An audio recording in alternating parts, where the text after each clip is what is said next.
waxa guud ahaanba gobolka Togdheer ka jira abaar iyo biyo la'aan baahsan daba deegaanka waran ayaa waxay cabasho xoogan ka muujiyeen maamulka gobolka Togdheer ay ku eedeeyeen inuu suurtaagtay dadka abaarta iyo biyo la'aantu haysay hay'adda Action Aid ay kureysay waxaana maamul gudoomiyaha gobolka Togdheer ku eedeeyeen inuu suurtaagay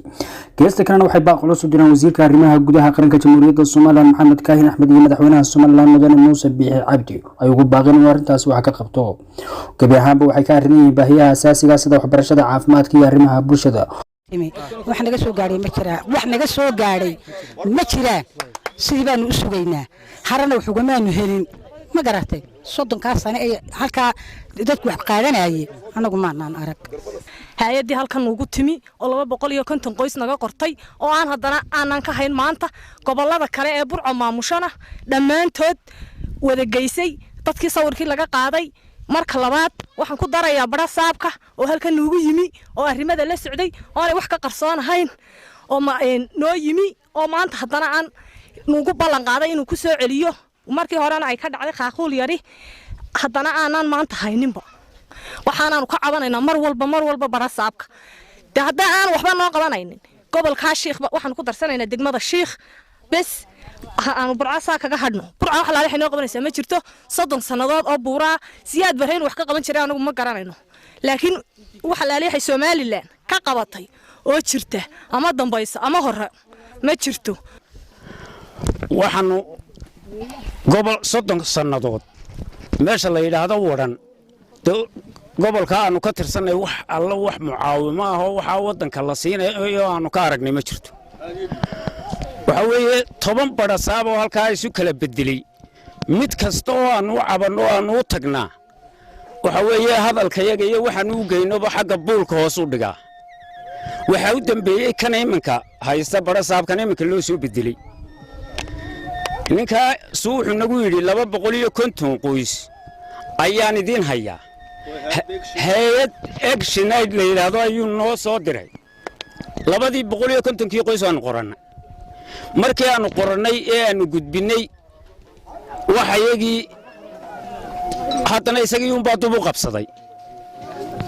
waxaanu ka cabanaynaa dadka wadanka ku nool baan la midnahay inay horta labadayadii 250 qoys ee halka noogu xirooday inaanu ka helo waa inaanu ka helo aalada leeyahay waran ee ka tirsanayd gobolka Burco waxaanu ka cabanaynaa magaalada markaanu qiyaasno ilaa 15 kiiloomitir meelaha sanu jira ilaa iyo burburkii intii ka dambeysana ma noorag waxa laalo waxa mucaawimo ah lagu qaadanayo dhulka